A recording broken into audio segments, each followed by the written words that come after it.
Welcome to the Paul Harrell program, everyone, broadcasting live on LFA TV. This now marks our 1 week anniversary on the network, so we're really excited about that. We got a great show for you. We're going to talk primary results. Jasmine Crockett is out, as well as Dan Crenshaw. Crockett and Crenshaw out. It sounds like a buddy cop movie. We were just talking before things started. We're going to talk about that. Also, John Cornyn and Ken Paxton. President Trump is now signaling he's going to endorse one of those candidates and is encouraging the one he doesn't endorse to drop out of the race. This is going to be a very contentious topic among MAGA, among America First, among Republicans, among conservatives. Whatever label you want to use, it's going to be a contentious one. We're going to talk about all of that, much, much more, because you also got into the Minnesota fraud hearings going on. You got lady pastors taking scripture out of context. So, yes, I'm already against lady pastors. You don't have to convince me, and yet there was a lot of evidence to convince of that on Capitol Hill today. The Paul Harrell program starts right now.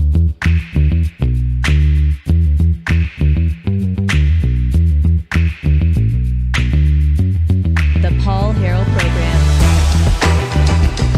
All right, ladies and gentlemen, we're going to remind everybody out there to like, share, subscribe this video, share it to your friends, do all the things regardless of what platform you are watching on. We are broadcasting live right now from the great state of Arkansas, and I'm joined by my co-host, Rob Spencer. Rob. It's a big day here in Arkansas. We had our primaries yesterday and a lot of exciting news. We'll touch on some of that stuff, but just so that it has anything that has like national relevance, we'll touch on some of that stuff over the course. If Paul has not pulled that, then I'll just throw it in there. I've already been told that I could throw F-bombs on the show. Oh, who said that? Yeah, they're in the chat here. I've been told I can. Hey, listen, we love F-bombs, Rob. Go ahead and give them a throw. Come on, after my rant and my rant on the FCC yesterday. Yeah. You're so eloquent on your political correctness. Yeah, and so of course, you know, I'm Rob Spencer 43 in the chat. If you see me in the chat there, that is my actual handle. It was Broadway Rob because, you know, that's a long story. Like Broadway Joe, Namath. Anyway, I digress. I'm going to talk about that, and we also had some Texas primaries yesterday. Some big news coming out of that. Who will Trump endorse? Cornyn, Paxton. What's going to happen? Well, we all know what the swamp is lobbying for at the moment. Eric Haynes is with us. Glad to be with you. Great to be part of the conversation today. So let's get to it.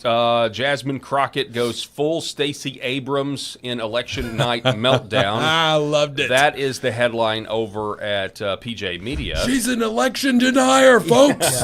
Election denier. Shame The Democrat her. lost a Democrat primary, and her only excuse was that Republicans cheated. Yeah. That was Come what on, she said. Jasmine. Like, reevaluate your life if that is your go-to. Like, oh, listen, Way to go, Dallas Republicans. You cheated, so the Democrat lost their own primary. oh my It God. is insane. It is insane. You know, and it's scary. We were talking about it in our group text about who actually did win. I can't pronounce his name. Tallarico. Tallarico. You better get used to pronouncing it. Yes. Alejandro. You better get used to pronouncing There it you go. because we're going to be talking about him for a while now. Leading up to Yeah, I mean, the you general. know. How many genders does he say there are? 6, 7?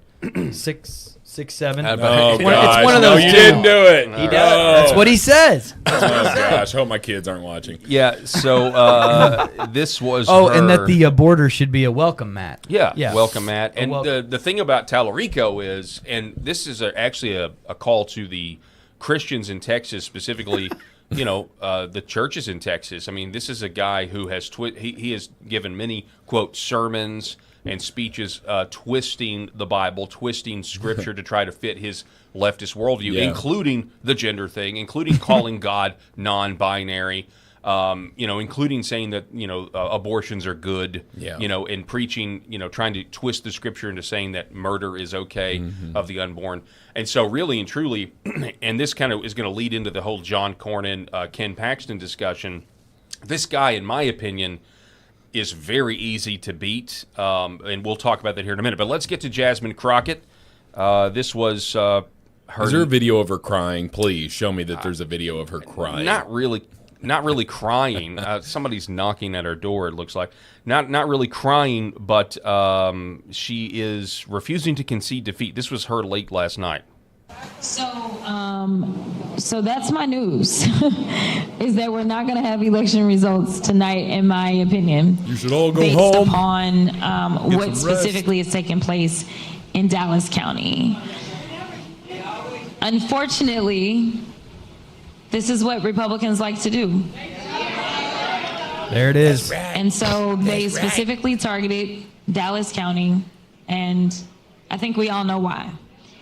So, I want you to enjoy yourselves, but I won't be back tonight because I have no idea of when we're going to get results, and I fully anticipate it won't be until tomorrow. So, I love y'all too. We love you, Hood Rat.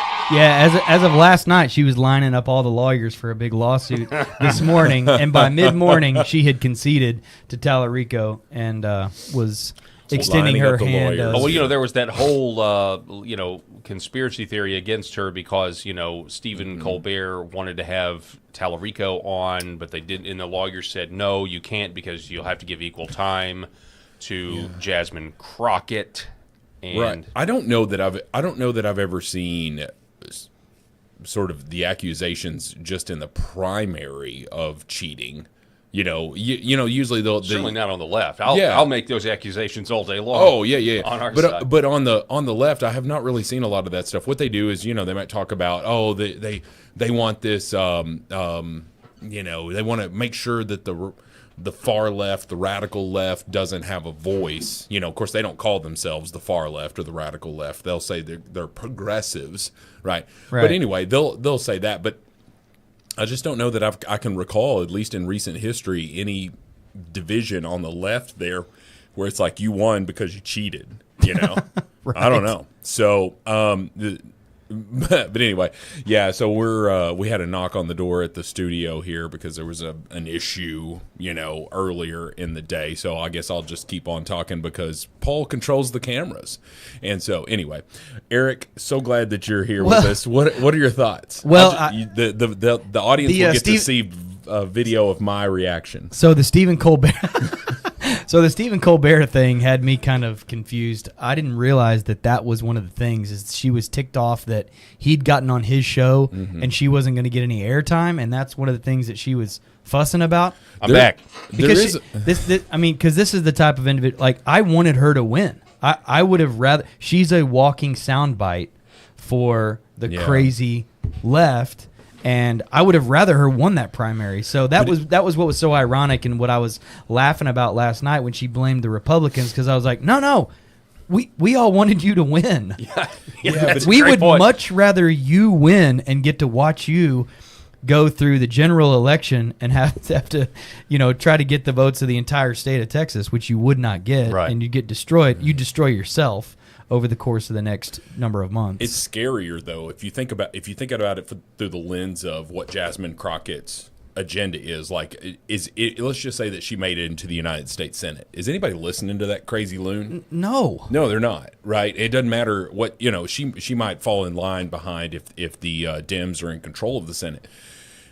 But the other guy, Tallarico or whatever, his platform is pretty darn scary when you think about it. When you're a Texas senator calling for open borders and saying all is welcome, right? There should be a welcome mat at our border here.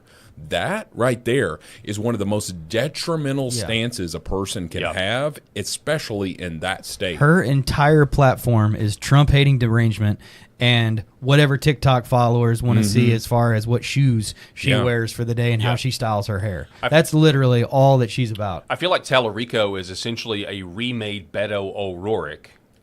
Just in terms, this guy, Tallarico, is claiming to be a Christian, and is going to, in a red Christian state like Texas. So I think that's kind of their strategy, is instead of, I don't know what Beto O'Rourke's religion was, but I don't think he'll be Beto. I think he'll go Newsom for the rest. Now that he has the primary, He'll try centric. he'll try to go Newsom Yeah. for Texas for the next. So number he's not of going to months. say, "Hell yes, we're going to take your AR-15s." Because Beto was still doing all the weird stuff, like eating dirt and doing all the weird, crazy stuff that you would see from who were we making fun of last week with the Howard Dean. Howard Dean. Beto O'Rourke was still like a hippie Howard Dean. Yeah. So I think Tallarico will try to go more Newsom-esque. Yeah, we are going to talk about whether we feel like, so a lot of people are asking in the chat here whether we're going to, what our thoughts are on Trump endorsing Cornyn.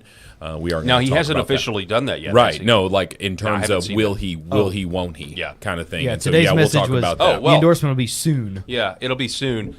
I mean, it's a terrible idea to endorse John Cornyn, in my opinion. I mean, I don't feel like the base wants that at all. I think there'd be people more upset about Donald Trump endorsing John Cornyn than there were people upset about attacking Iran, quite honestly. Like, I think John Cornyn is a guy, and we've got the clips. I mean, he's a guy that said, "Oh, yeah, we'll give you Trump his recess appointments," like every other president has gotten, and then flip-flopped.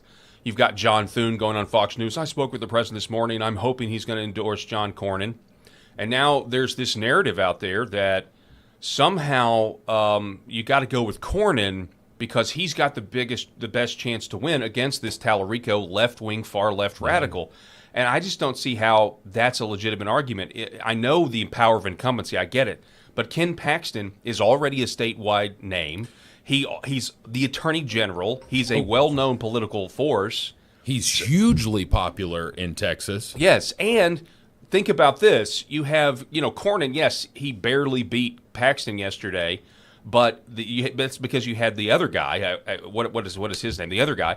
But a majority, Wesley Hunt. A majority of Republicans in the state of Texas want somebody else other than John Cornyn because he's a dinosaur. He is essentially a few years away from becoming Mitch McConnell. Yeah. Everybody knows it. And so, And a certain kind of dinosaur, a rhinoceros. Yes. A rhino. There you go. Yes. You get it? That's the worst. That's the worst. You get it. I think we get it. Eric. Get it. Ding, ding, ding. Listen, if you got to explain the joke, Eric, it's not going to work. But I will say this. I will say that Cornyn is the closest thing to a Thune-McConnell ally that's up this re-election cycle. And that's unfortunate for us as Republicans because right now there is a huge rebellion against if you don't think that John Thune is feeling the pressure of the Save America Act and why he has not taken that to the Senate floor, him and his ilk, these establishment Republicans that have been in power way too long, I'm so frustrated about the thought of what could have been. When it was Thune versus Rick Scott, right? Rick Scott, Trump ally, Florida, it would have been fantastic. It would have been phenomenal. Every Trump agenda item would have been implemented. And Thune, Cornyn, Mitch McConnell, all cut from the same cloth. And America, but certainly Texas, is getting tired of it. So I think that's kind of where there's some pushback to that. And that's why Ken Paxton really got. It would have been interesting to see Paxton versus Cornyn in this thing without Wesley Hunt. But man, Wesley Hunt, God, if you've never heard of Wesley Hunt and watched some of his videos and listened to that man, that guy, if he ran for president, he would be my number one person. Dude is awesome. Well, it's interesting that you bring up Cornyn and Rick Scott. I'm sorry, Thune and Rick Scott, because the reason.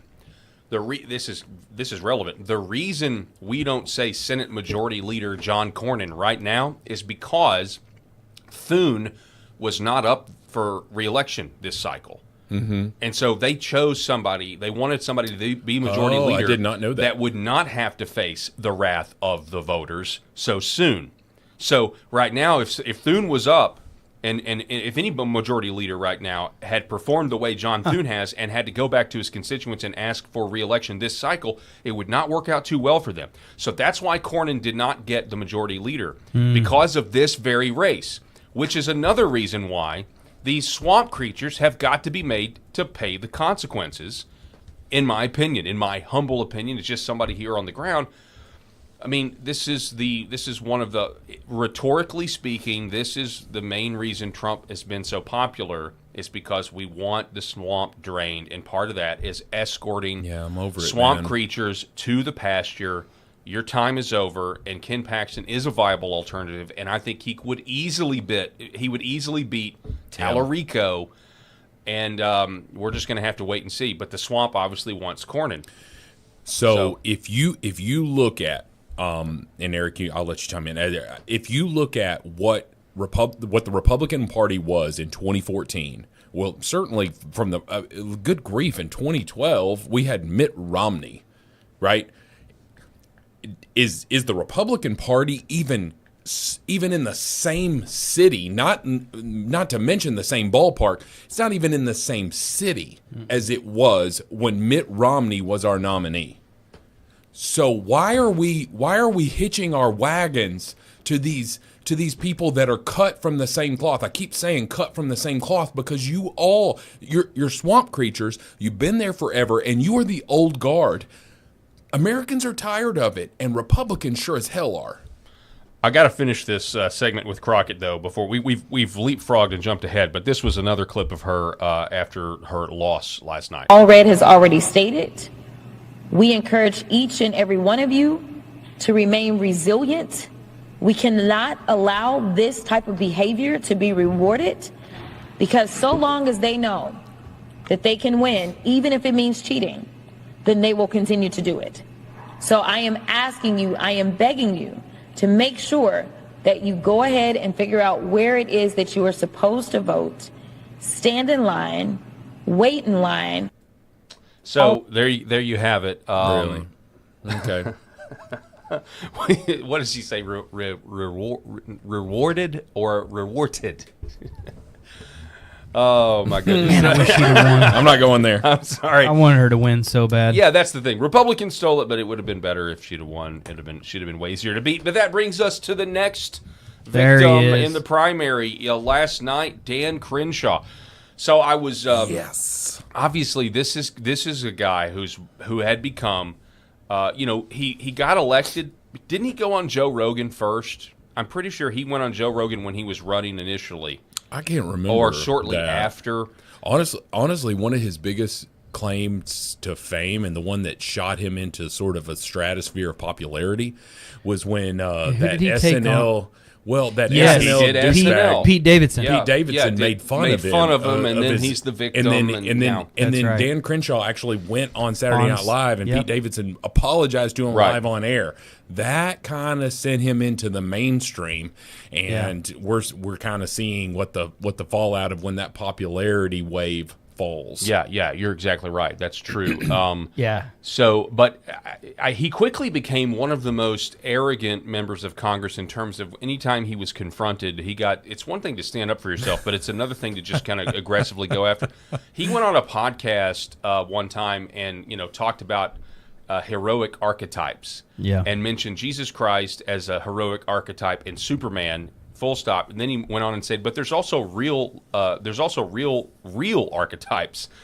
And so that made one of his constituents upset, claiming that, he was saying Jesus was made up. So this young lady went to one of the town halls and quoted him and saying, hey, this is what you said. I'm a Christian, and you basically said Jesus is made up.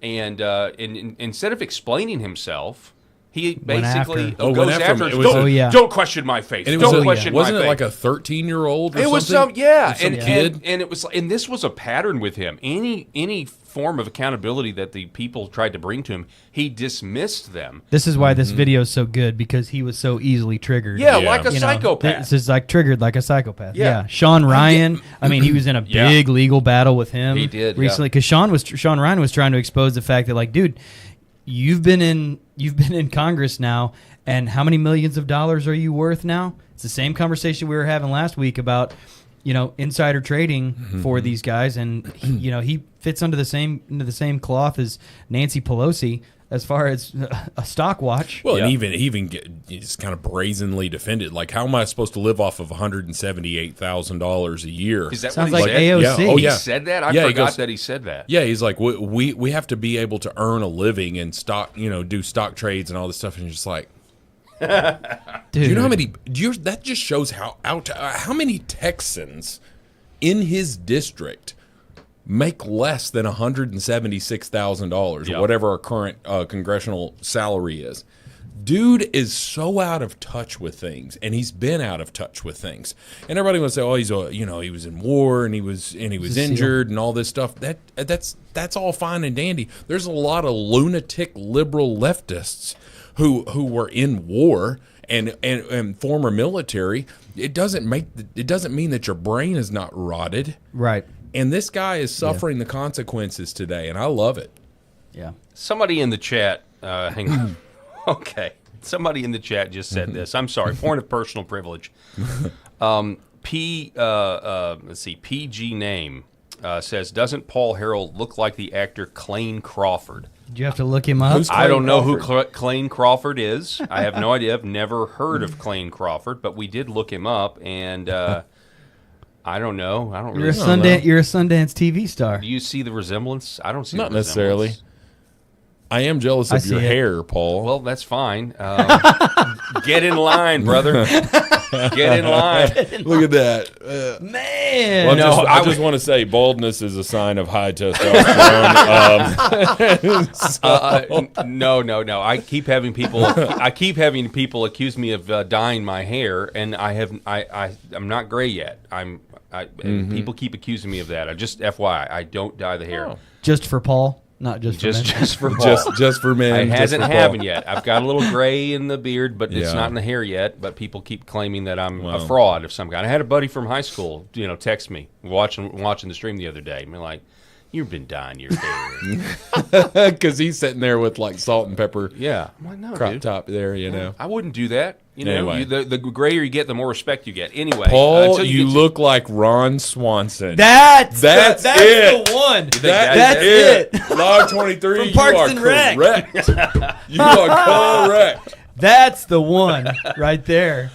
Okay, Nick. And he Offerman, even has really? that soothing voice like Ron Swanson too. And he eats a lot of meat. I know more than you. That's it. Did I get it? Oh my gosh. This is great. All right. Okay. All right. So here we go. Let's, in keeping with this, so New York Times. This was the New York Times was unfortunately a good source for That's a big beat right there, incoming too. Republican election. Yeah, it was they're really staying- unfortunate that we were having to sit there and scroll the New York Times last I night. know. to It's get with terrible. all The Arkansas stuff, Secretary so- of State website was garbage last night. It's absolute hot garbage. I don't know about the Texas. I was just getting everything from the New York Times. There you go, Steve Toth. Now, this is important to understand later in our discussion when we get to the Trump endorsement. Who's he going to endorse? This race went unendorsed. Dan Crenshaw did not receive a Trump endorsement, and neither did Steve Toth. Steve Toth, an unknown guy, wins. And I guess I set that up because Donald Trump is saying that his endorsement record is very good, and there's no doubt that it is. But his endorsement record has also habitually disappointed the base because he always seems to back the swamp creatures. Yeah. So we've never really had, to my knowledge, an endorsement where Trump endorses the non-incumbent, and we see if that actually works out, Well, I can't risk wonder. it. Yeah, that's what I'm trying to say. I wonder if He a lot wants of to his be a winner. endorsements are just the safe Yeah. play sometimes. Anyway. Yeah, it's also rewarding. I think the same type of behavior. So that was that. So that's Texas, and let's see here. We have this. So here's the John Cornyn, Ken Paxton. Just barely. Not even 2 percentage points. Wesley Hunt there, and now we're going to move just briefly for a moment on to Arkansas. Friend of the program, candidate for Arkansas Secretary of State Republican Brian Norris had a fantastic night. Way to go. He does go to a runoff. Yeah. That's what we needed. Yep. He That's came in kinda in what- second place. No, right? he came in first place. Oh, he did. Yeah. Okay. with let's see, 95% of the votes in as of this morning. He actually won with 34.34. Look at that. 3-4. Yeah, look at that. Everyone basically got a third. So this, if there was ever a need for a runoff, this was the one. Yeah, well, and Kathy Hardin Harrison, the person who lost, and it will not advance the runoff. She has pledged to support Brian Norris. Oh, that's big. Okay. Yeah, that's according to Colonel Conrad Riddles. He writes, the other opponent in the race, Judge Kathy Hardin Harrison, has pledged to support Brian Norris if she is not in the runoff. She is not in the runoff. And so this is a big deal for the state of Arkansas because Brian Norris's platform has been about election integrity, and he's skeptical, to say the least. He's skeptical about the electronic voting machines. Yeah. And he's integral in Searcy County and Independence County in their quest to have paper ballots and get rid of the machines. And obviously there's been a lot of pushback on Well, we that. see how important the National Secretary of State is. Is he important right now? Yeah, Does he want wears anything going on? He wears about 100 hats. Yeah, right. He's a walking meme for roles. I'm pretty sure he's the Ayatollah right now. And so these attorney generals and secretaries of state for each of these states and lieutenant governors, if that applies, if you're, just trying to, I don't know, work around a liberal lunatic governor like Tim Walz, these positions become incredibly important when the national agenda is trying to be implemented, because obviously it trickles down to the state. Yeah. Yeah, 100% it does. Also in Arkansas news, just want to let everybody know, a few things happened as well in the state of Arkansas when it came to small state Senate races. And I just say this to let you guys know, in Arkansas where you're listening, as well as the rest of the nation that may be listening on LFA TV. So Governor Sarah Huckabee Sanders endorsed primary challengers, to our point about Trump endorsing incumbents. Yeah. Sarah Huckabee Sanders endorsed primary challengers to a handful of races, two big profile ones, Senator Brian King in Northwest Arkansas and Senator Ron Caldwell in Northeast Arkansas. How'd those go? They did not go well for Governor Huckabee Sanders. Brian King won his race against Bob Ballinger Jr. By 10 points, and Ron Caldwell won his race with 70%, 70-30. It was a pretty, and I'll just say this because there's a big controversy in our state over a mega prison that's being built on a piece of land, and Brian King and Ronald Caldwell were not on board with this, and they've been wanting more.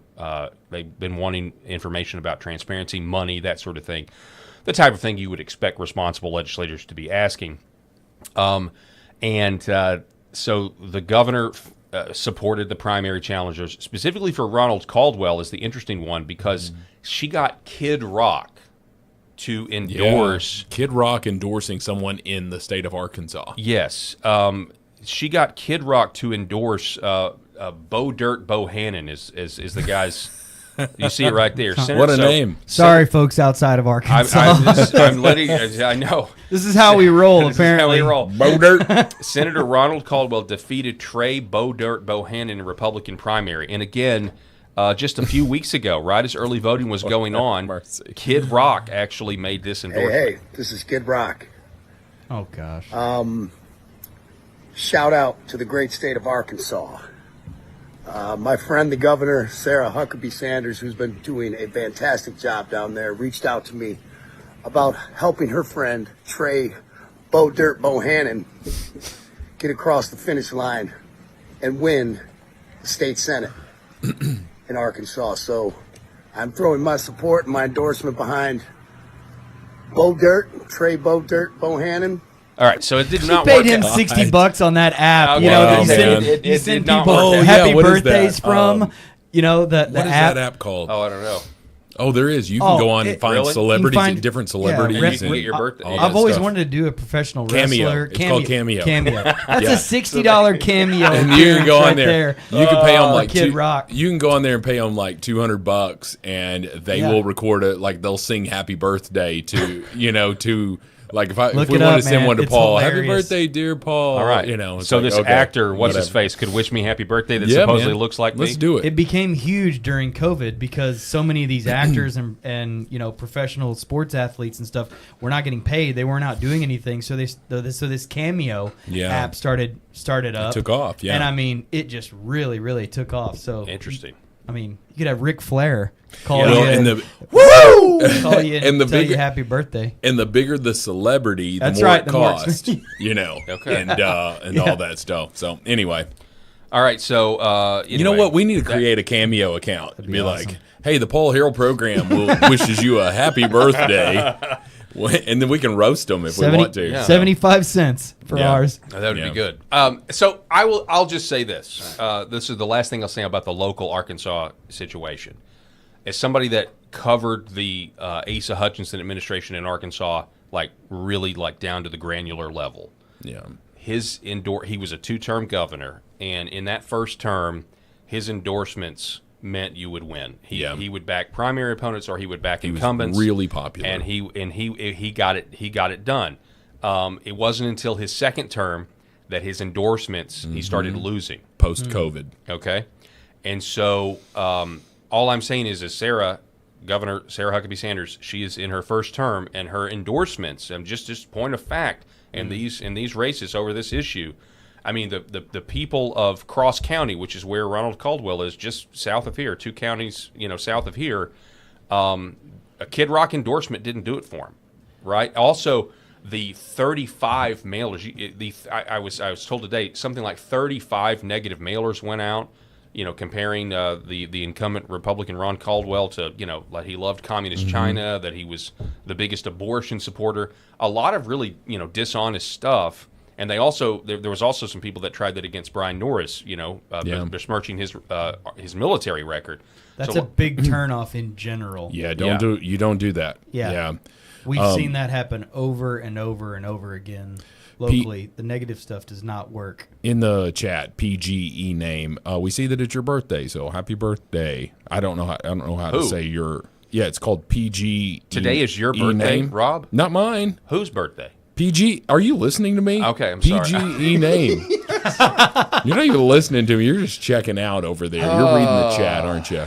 Well, anyway, if today is your birthday, 36th birthday. whatever it is it 36? Yeah, oh, it's her she's baby 36. girl's. That'll be $60. Okay. Deposited to Rob. There you Spencer. go. Yep, send it to my Cash App. All right, No, now- I'm kidding. But I do want to say one last thing about Arkansas. Again, if you've not heard about Aaron Spencer, Here it is. you need to. Oh, so we're going to talk about Yeah, this. it's right now. Boom, You look, need here to it go. is. You need to go through it. Like, so if you don't follow true crime people on YouTube, TikTok, Instagram, all that stuff, every true crimer has talked about Aaron Spencer. It is a national story, and it is my wife, who is not political at all, texted me and said, "Did you hear about Aaron Spencer?" Mm-hmm.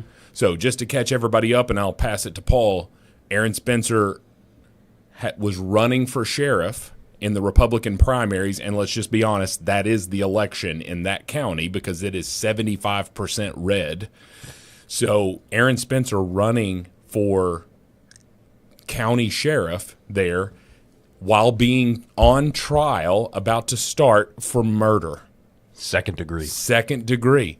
For murdering the kidnapper / groomer / Molester. Yeah. Pedophile. child sexual assaulter of his 13-year-old daughter, and the guy was in his 60s. Yeah. Okay, you want to talk about, and the guy sexually assaulted his daughter.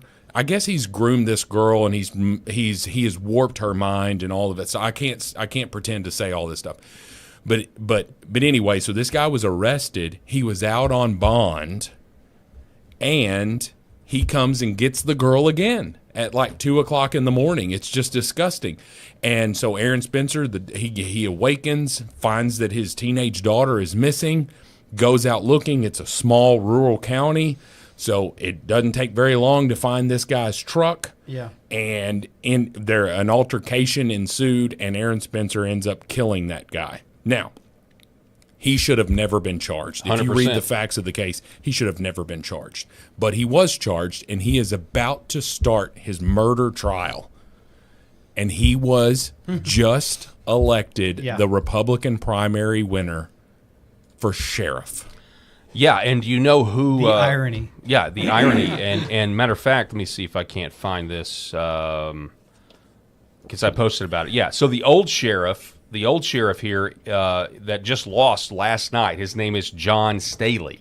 Okay, so the thing about John... Yeah, he'd been in there for a while, So right? the thing about John Staley is, according to this report, THV11, the local CBS affiliate out of Little Rock, John Staley, the former sheriff, worked to develop the case against Aaron Spencer. So Aaron Spencer just won his primary. There was a three-way race, and he won it outright. There is no runoff. He got 54% of the vote. You see it right there. 54% of the vote. Aaron Spencer is now approaching American folk hero status.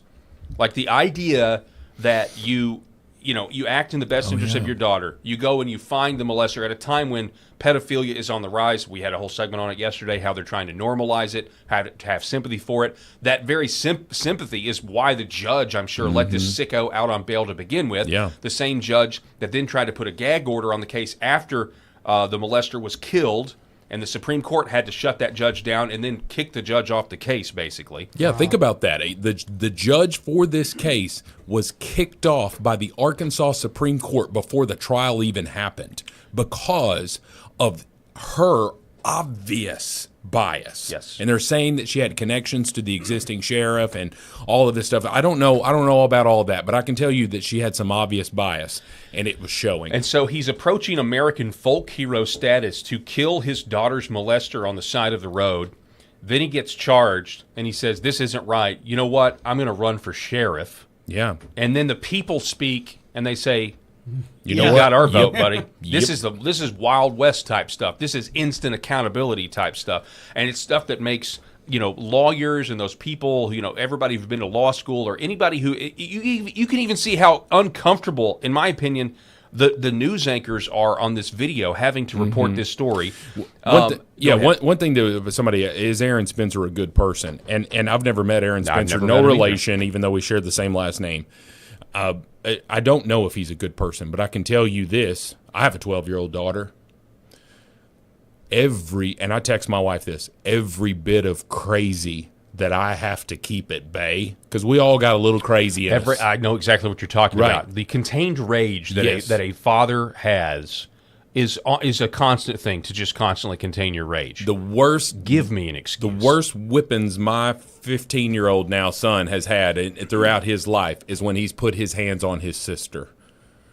Don't you touch my daughters. I've got two now, but I've got one that's entering this age kind of thing. And there's a reason that my 12-year-old daughter does not have a cell phone. Mm-hmm. She doesn't have one because I don't want this type of thing to happen. And I don't say that to blame Aaron Spencer, because most 13-year-old girls at this point have cell phones. But regardless, every bit of crazy that I keep at bay inside of me would come out if I woke up in the middle of the night and found that my teenage daughter was missing, and I had a pretty damn good idea of where she was. Mm-hmm. Oh, gosh.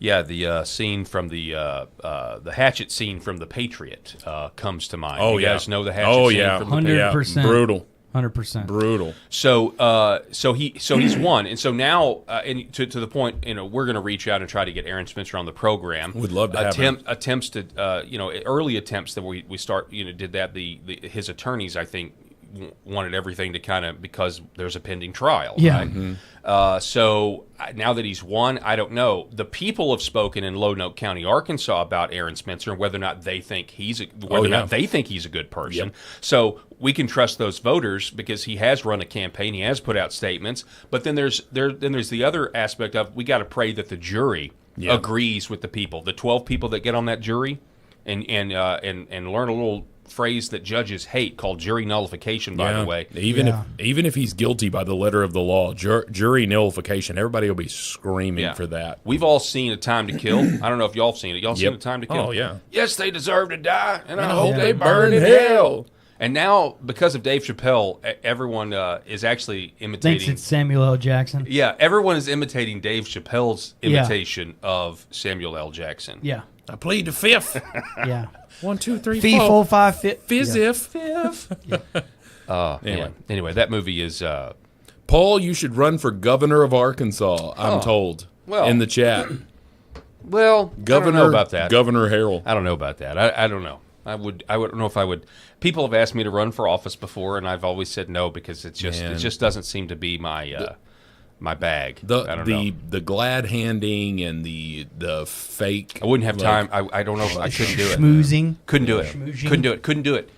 I've covered the Arkansas legislature for so long, and one of my biggest pet peeves, and I don't know how they do it, but the beginning of the legislative hour when they're in session, like the first 30, 45 minutes is just recognizing the different people who are there, or they give so many legislative awards that they don't even mean anything, right? Like, I'll get it. Okay, so we had a Miss Arkansas that became Miss America. Great. Okay, great. That's but they'll just give an award for anything, and it's just a total waste of time, and it actually makes the awards mean, like, give an award to a fireman that rescues somebody from a burning building. Got it.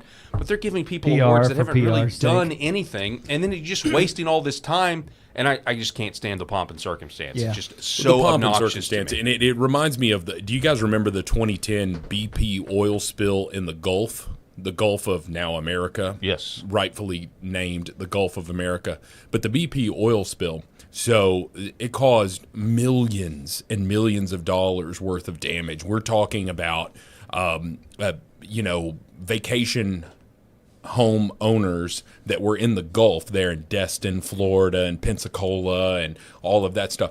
So these vacation homes were going into foreclosure because nobody was visiting the Gulf during that, right? And it just totally wrecked that economy. So they come in, BP, and they're like, oh, we're going to clean all this stuff up. And they donated $100,000, which is nothing. But they spent about $10 million in advertising talking about that donation. I will never forget that. I will never forget. Of course, I wish I was in the financial position then that I'm in now, where I could have gone and bought some of those out of foreclosure, not to pile on the grave of a vacation owner who sort of lost everything, but man, these houses that we're selling, on the beach for $100,000 now are worth $2 million now, kind of thing. But regardless, it was just like, BP, you caused it. Then you donated what you make in 1.5 seconds, okay? And then you spent what you make in 2 hours.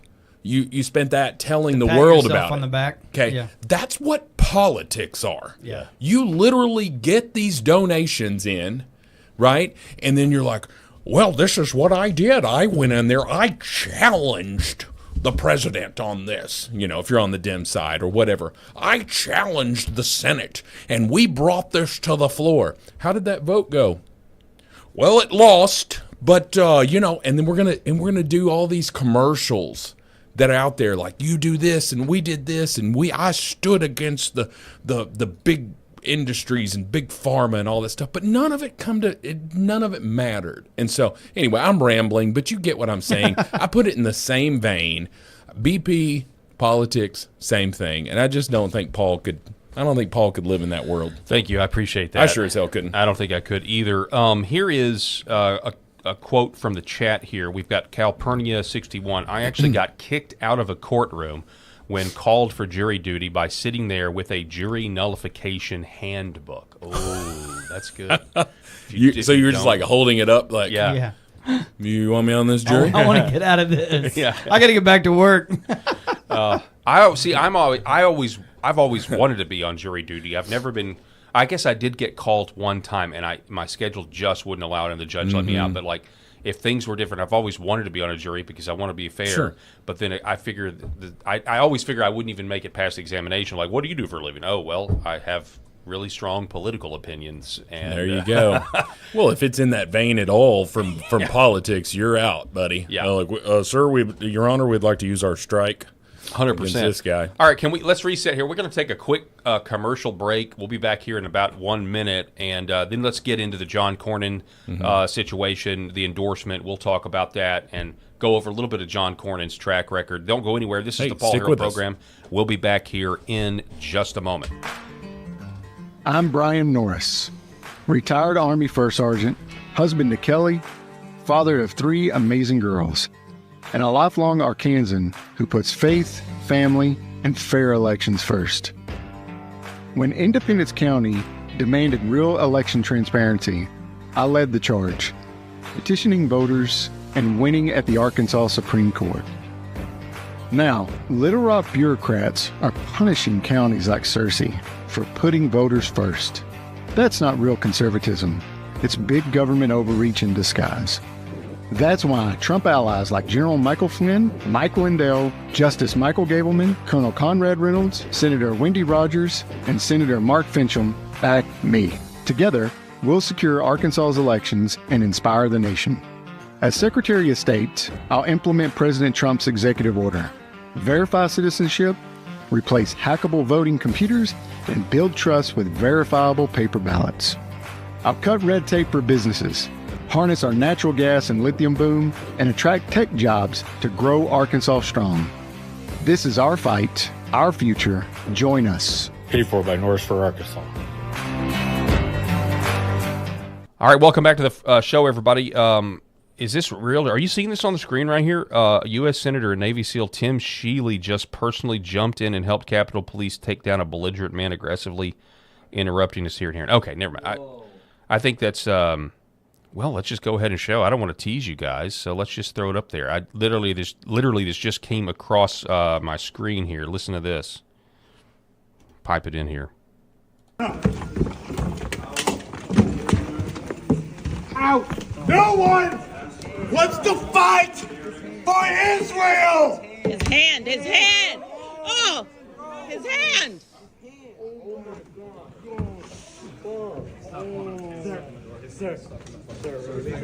Let go of your hand. Let go of the door. Okay. It just popped up on my screen there. But we want to talk about we want to talk about Cornyn here. So this is the reason I was refreshing my feed is because I wanted to know if Trump had made an endorsement or anything. That's what I'm searching for here.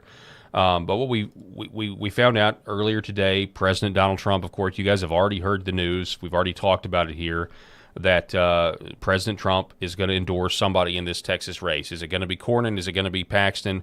We don't know. But there's already reports, according to The Atlantic, Donald Trump is expected to endorse John Cornyn over Ken Paxton in the Texas GOP primary runoff, according to sources. That's what they tell Michael Scherer. Some of the fallout on this, Robbie Starbuck says if Trump endorses Cornyn, it's likely because Cornyn has agreed to not make the rest of the year a procedural hell to intentionally slow down the Trump administration. Endorsing him would still be a bad move. You have to make examples out of swamp creatures like Cornyn, not make deals. He will go right back to his antics the minute the election is over. I hope the White House sees the pushback from the base here and endorses Ken Paxton or stays out of the race and let Texas decide. Also, Texas, a guy named Amuse on X says, I want to be clear about this. Under no circumstances should Ken Paxton drop out of the race. Doing so would be unfair to his family, unfair to his daughter who has stood by him through everything, and unfair to the supporters who have worked tirelessly to get him to this point. Because I believe there was some scandalous stuff with Paxton. Am I right about that? Families, there were some family problems, that sort of thing. Well, there were some family problems, but then also he was under investigation there, where they were trying to remove him from office. Yeah. You know, that was the Bush, the Bush loyalists in the Texas State House. Yeah, correct. And of course, remember Ken Paxton. I mean, the swamp doesn't want Ken Paxton, if anything, because he's actually one of the only attorney generals. He's one of the only attorney generals that I know of that's actually tried to go after Pfizer. In the wake of everything COVID and looking into Pfizer. Most importantly, he says it would be unfair to the people of Texas. Republican voters just spoke, and the message was unmistakable. They want a new senator. The majority of Republicans voted against John Cornyn. Walking away now would ignore the will of those voters. Obviously, he's talking about the combining of the two other candidates. Yes. Yeah. Then we have this one. Earlier today, you had John Thune going on Fox News begging Trump for an endorsement for Cornyn. I've spoken with the president already today about Texas, and I'm certainly hopeful. I think, as probably you know, Martha, I've made no secret of the fact that I hope the president will endorse John Cornyn. He is an incredibly effective senator for the state of Texas, a strong conservative voice here in the United States Senate, and represents by far our very best hope of making sure that Texas stays red in November. This is just odd to me. This is an odd statement. This is what's being pushed by Thune, that Cornyn is the best chance to keep Texas red. When you can make a case, first of all, point of fact, Ken Paxton is a statewide name. He has name recognition across the state. He's already won the statewide races for Attorney General, okay? But I think you can make a case that the opposite is true. If President Trump comes out, and I know it's still early, I know it's only March, but if President Trump comes out and backs Swamp Creature John Cornyn, and Trump is not on the ballot this November, you are going to see there will be less people turning out to vote for Cornyn than Paxton. Paxton gives people a reason to go out because he's new, and Cornyn. You've got a lot of Republicans that don't want Cornyn to go back. Yeah, it'd be a snooze fest. And yeah, you can say, well, they'll be motivated because Trump will be there pushing him, and they'll highlight how Tallarico is really, really bad and a radical leftist, and I guess that's true.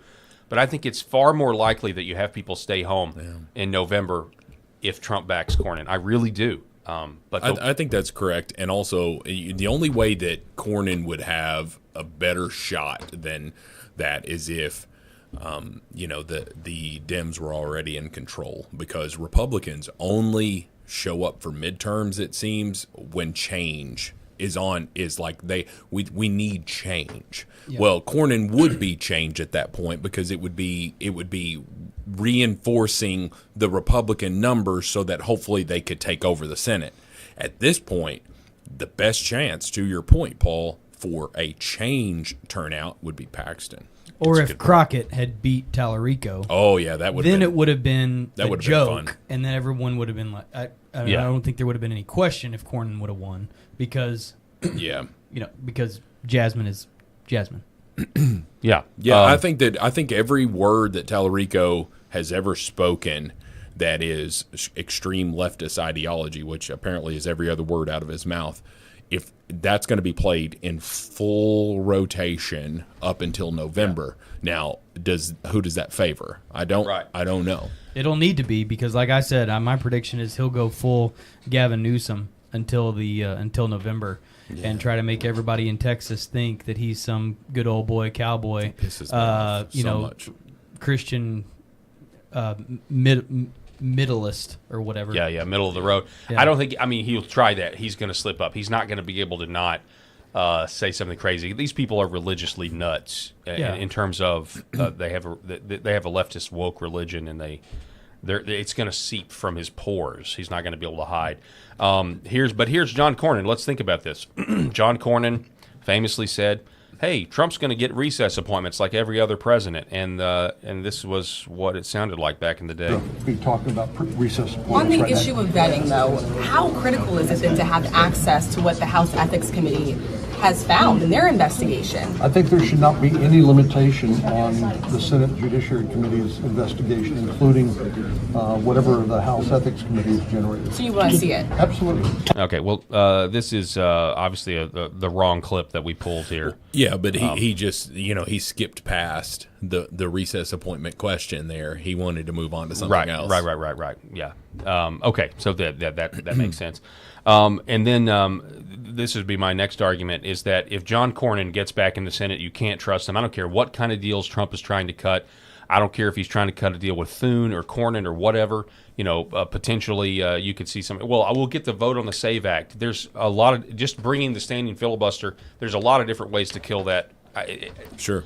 I don't know what kind of deals are going on, and I know Trump is a deal maker. But I mean, right now, realistically, the SAVE Act should already be passed so we could get onto the court challenges that are inevitably going to happen. Right now, they're going to run out the clock. People like Thune, people like Cornyn, I think they're going to run out the clock. And what you're going to end up getting for Trump, the last half of Trump's term, is going to be another Tom Tillis, who handles somebody like Alejandro Mayorkas with kid gloves, but then screams at Kristi Noem for trying to deport illegals. Here is Tom Tillis the other day. Good health. Thank you, Senator. Hang on, let's restart Second case to get hundreds of thousands of dollars in payout. It's going to be another reason why it's a crisis and not just a situation we're trying to work through. Thank you, and I wish you good health. Yeah, thank you. I wish you good health, Alejandro Marcus, who really should be tried for treason at this point. Oh, he should be. He was absolutely ignoring the law and allowed millions and millions and millions of illegals. And in. people died because of People Mayorkas, died. okay? Yep. And Tom Tillis should remember that. And it's not just people. Fentanyl, all of that stuff. And how many lives are on his hands? Still dying. Here's Tom Tillis yesterday, or at least a couple of days ago, with Kristi Noem. Secretary Noem, because we're not going after enough people who did this damage at the expense of running numbers that Stephen Miller wants out of the White House. We just want numbers. We want 1,000 a day, 6,000 a day, 9,000 a day, because numbers matter, right? No, they don't matter. Quality matters, not quantity, quality. And what we've seen is a disaster under your leadership, Ms. Noem.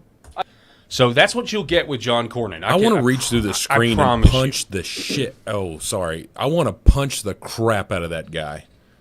I want to knock him into next week. That is the stupidest thing I have ever heard. The reason that there is this push for numbers is because the Trump administration knows what any rational person in the United States knows, that millions and millions of people came in during Joe Biden's administration. So if you don't have some sort of quota, if you don't have some sort of number in mind, then it's going to be just, oh, well, whoever we encounter here. There needs to be a push because there's been millions of people that's come in. We've talked about this before. It was extreme to let the border be open for the last 20 years, and not to mention what happened with the Biden administration. And so the fact that now people are trying to, figure out how to make mass deportations work, and it is certainly messy, and there have not been enough of them. That's 100% the case. And now you're upset because we're trying to fix the problem, and it's not easy. It's not an easy problem to fix. Give me a break, man. And I go back to people like Laken Riley that are dead.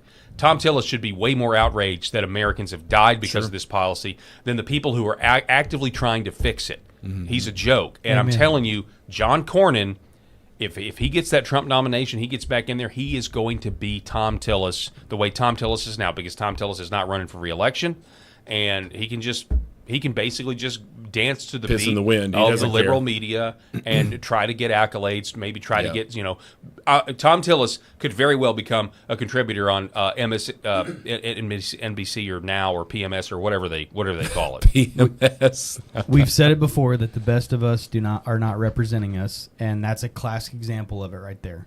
Going after her for not getting his exact people that he wants, and that they are, and it is important to get the numbers out, millions and millions of them. If you really want a wake up call when you look at the moron that is Tom Tillis there and his bull crap, look at the numbers of American citizens, United States citizens who were wrongfully detained during Obama's illegal immigrant roundup versus Trump. It is it is a fraction of that.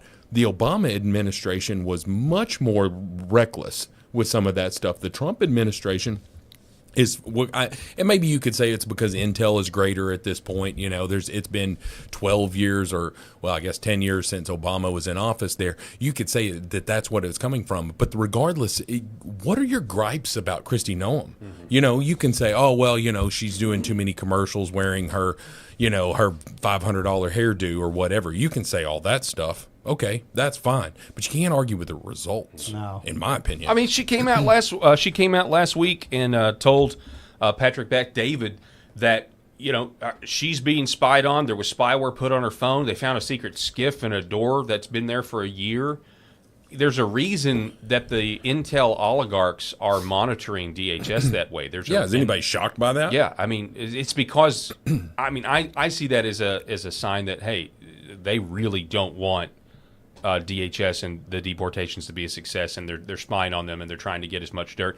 And, there's also the reports that Congress is working behind the scenes. Democrats in Congress are working behind the scenes to collect as much information as they possibly can on all of the Trump cabinet members to charge them with crimes should they get back into power.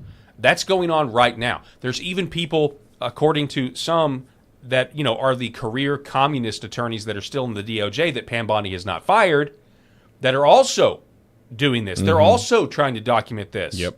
Okay, trying to keep their powder dry and going after people on the right when they, basically we're going to J6. Basically, they're going to try to January 6th the entire country, which is another reason why the people who are behind all this still have to be arrested, or there will be literally nothing to stop them if they ever get back in power. And we will pay the price. Average Americans will pay the price in a big way. How is it that you know about that stuff, and yet Pam Bondi and Kash Patel have not figured them out and fired them yet? How? At this point? I mean, I'm just going on... I'm out of patience with it. I'm just going on reports. And you know me, I'd give everything. Well, what we're going to hear is, something will eventually happen. You just have to be patient. We want to get it right. And that very well may be true, but in the meantime, it is a perfectly reasonable position to be skeptical about all of this stuff. Well, I guess if you're looking at it like cancer surgery, right, and you're trying to get rid of the cancer, it may be one of those things where they're looking at it through the lens of, all right, well, we can go in here and we can get this, but if we wait a little longer, we'll find out how deep that cancer is, and we can go get it all in one fell swoop. That's me trying to wear the rose-colored glasses. I don't know. That's where we are. Real sensible, absolutely. Wait for it to light up on the scan, and then maybe you find the heart of the tumor versus one little node. No, but you're right. Popping. It is rose-colored because we're still hoping and praying that is what happens, right? And in the meantime, we're dealing with what we have in front of us. Sure. Hey, I gotta say something here? That video a while ago, the servicemen that went into the thing, that really triggered me for a second. And I don't get triggered, but I haven't said anything about the situation in Iran or anything like that. I wasn't on the day after we went in. Yeah, and I know you had to jet when I talked about it yesterday. This is the frustrating thing about the analysis of this whole situation and why we act like, and the word binary jumps out, like as if you have to have a binary choice for if you support or don't support us going in and doing what we're doing in Iran. And here's the binary swing of the pendulum. Society thinks that you have to be either 100% for everything and you're going after, we're doing all this stuff, or the other side is you can't be for anything at all. Why can't there be a balance for the middle, which is what Pete Hegseth and Marco Rubio and Kane and others have said? This is what we're doing. We're learning from the mistakes of what we did in the Persian Gulf and in Afghanistan. We're not trying to drag everyone into a long, drawn-out confrontation where we're going to be there for years. We're going in strategically and doing what we have to do to take out the folks that have been not only saying death to America and burning our flags for 50 years, but they've been killing Americans and killing our countrymen.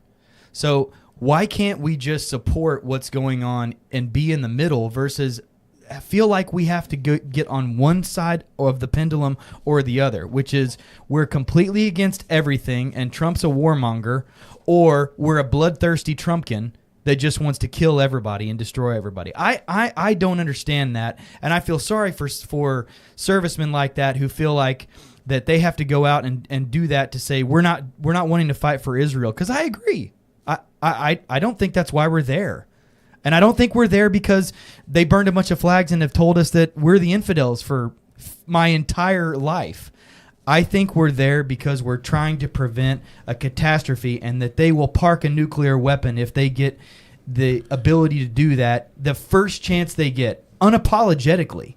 So, sorry about that. No, I'm actually, I love it. I'm actually getting a little red about that, but that's just where I'm at. Everything I watch on the analysts and on TV is that it's a binary choice, America. You either have to be 100% for it or 100% against what's going on. And why can't we just have balance? My dad always said, like, take a balanced approach to everything and not feel like you have to just be all in on one side or all in on the other, but find somewhere in the middle that makes sense. And I think, based on what Hegseth and others are saying, is that they're trying to find the middle too, which is why they've done it exactly the way they've done it so far and have been so strategic and so careful and so successful in who they've taken out and how they've taken them out.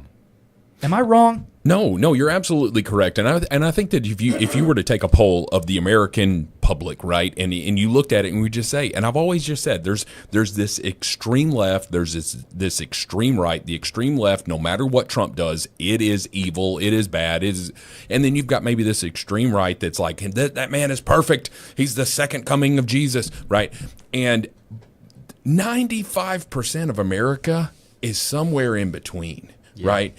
And so when you look at it, I love the way you put it there in your dad's approach. It's like if you will just take an objective look at it and say, okay, I am America first. I would rather there not be so much foreign intervention. I'd rather there be no foreign intervention, as if you take the Paul Harrell approach.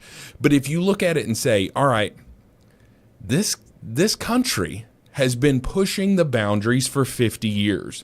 They will attack, and then they'll retreat, and they'll get knocked down, and all of this stuff. And so we can roll over Iran. Now, I don't want American servicemen and women lost. I don't want that. No, that's what you sign up for with the military is potentially because you're going to have to protect the United States. I look at it and say, I don't like it, but I understand why they're doing it. And I think that that's the majority of where we are. And I do want to say this real quickly. Welcome to all of our new LFA people here. I think that we've gotten on the main page here, so a lot of viewers. So we need to recognize that modern warfare and what we're doing right now is not the Battle of Gettysburg. It's not the Blues versus or the Revolutionary War. It's not the Blues versus the Reds or the Blues versus the Grays in a battlefield shooting against each other. What we're doing right now in Iran is so strategic and so successful and so absolutely awe-inspiring as far as their approach that it's why there is a balance to how you can feel about this conflict in Iran. And you don't have to be, I'm all the way in or I'm all the way out. And anything in between is impossible. It's not. Okay, so here's my take on it. Because I definitely appreciate where you guys are coming from, and I would agree and just add some caveats. Well, first of all, let me just say this, because the guy was, talking, the guy that got dragged out of the committee a second ago, we're not going to die for Israel and that sort of thing. And I talked about this yesterday. What Marco Rubio said 2 days ago when he laid out the system, I thought there was absolutely nothing wrong with what he said. And there's for me, I don't really care that him saying, look, Israel was going to attack and we knew we would get the brunt of the response, so we had to attack first. To me, that's a commander-in-chief. Without having to talk about whether or not the United States foreign policy and Israel foreign policy being tied at the hip, which is a debate that is going on. Whether or not that's a good idea is a debate that is going on out there on the right and has been. It's going to continue. Sure. And Marco Rubio and his statement saying about how everything started certainly gave fuel to people who are making that their number one issue. But from my standpoint, that if you take what the here and now is, that policy, that unity is baked in, and it's not going to change anytime soon. Okay, and so we have the situation. What's frustrating to me about it is the walk back. Even though Mike Johnson gave the exact same story, and really Marco Rubio even kind of reiterated that Donald Trump was not going to let our troops die unnecessarily, and that's why we attacked first. He even said that after he clarified, no, Israel didn't make us do it. And I just don't, and I know why they're doing it, because they're trying to diffuse this debate that's going on the right, about whether or not this lockstep, not just like, hey, on a Venn diagram, our interests align sometimes and they don't, but the lockstep, joined at the hip foreign policy. And that debate is going to continue to go on, and whether or not it's a good idea. Obviously, I'm 41 years old. We've been in the Middle East doing this stuff, doing these endless wars for forever. I agree, Eric. It is refreshing that we at least have lip service from Hegseth and others saying this is not going to be another 30 year war. Yeah. That is refreshing. So, and I did not want to go bomb Iran. I voted for Trump because I didn't want that to happen, and I'll be honest about that. But it now has happened. So I want objectives accomplished with minimal loss of life, and I want us to bomb them. If we're going to bomb them, okay, bomb them back to the Stone Age and then come home. Because that's where I am now because of the situation. And I hope and I pray that our leaders really do believe that and don't commit ground troops. I think if they commit ground troops, you're going to lose a lot of people. And so they keep saying there's, that. And here's the deal with Iran. Like, when it comes to the amazing stuff we're doing, I mean, I'm reading the reports about, sinking submarines and things like that. I'm also seeing how Tel Aviv gets hit or Iran gets hit or our bases get hit. And at this point, I just read those reports or I watch the videos, and I don't necessarily take them as fact because, in a war, you really never know what's going on. I guess my point is just because I see some great military success, I definitely am going to wait. I'm going to pause. Just because Fox News has it on, I'm going to wait. I'm going to pause and make sure that that's actually happened. Because in the fog of war, especially with propaganda, like they need the public. One thing is certain, for the war to continue, they got to have the public's support, and they're going to do everything they can to get it. We need to be mindful of that so that we're not duped. Well, the beauty is that the leaders now and the ones making those strategic decisions were the ones whose boots were on the ground in Iraq and Afghanistan and have said very clearly, we are not going down that road again. Yeah, well, and we're going to tell you every other day. We're going to do it. We're going to have a meeting, and we're going to lay out transparently, not in exact details, because we don't want to give away all of our, playbook to the enemy. But we're going to tell you what we're doing, and here it is. We don't want to get pulled into a long-term thing, so this is who we're taking out, how we're taking them out, and we're doing it fast, and then we're getting out. Yeah. Well, does anybody believe that Iran is stupid enough to believe that they could actually win this? I mean, they did. They sat down. They thought they could. Now I don't know. This is where I kind of disagree. They walked into the meetings, according to the reports. Yeah. They walked into the meetings with Kushner and I forget his other guy's name, but they walked in and the first word Witkoff. Yeah. The first words out of their mouth were that they had this many pounds of 60% enriched uranium, and as soon as they could get them attached to ballistic tip missiles, they were coming over, and they were going to fire. Like, that's what they said as a way of, pushing out their chests in those meetings. I mean, I think this is the fundamental question, because this is where I don't believe some of the, and I know it's kind of Monday morning quarterback and it's kind of irrelevant at this point, but especially during the last 2 years, Iran this, Iran that, I kind of take the Bashar al-Assad approach. So Bashar al-Assad, the former guy in charge of Syria, former president of Syria. Okay, you take his approach? Well, I don't take his approach, but. That was an exposed psyop. That was an exposed false flag when Bashar al-Assad gassed his own people and crossed Obama's red line. Obama comes out. Obama says, "Well, if he gasses his own people, that will be a red line, and we'll have to go in." It's kind of a your Obama sounds a lot like Clinton. Sorry, I was just about to say it's almost as good as your Clinton yesterday. I'm a one-trick pony. Okay, so then what does Bashar al-Assad do? A guy who is allowing Christians, by the way, to live in his country in peace. A guy who is he a dictator? Yeah, all that stuff. But he saw Muammar Gaddafi get sodomized with a pipe. He saw what happened to Saddam Hussein. And so Bashar al-Assad, we were told, decides to do the one, because he's evil and he's crazy, decides to do the one thing that will get him deposed. And he gasses his own people, crosses the red line. And so at the time, I was like, everybody's like, yes, he's evil or whatever. But then they did a test on the sarin gas.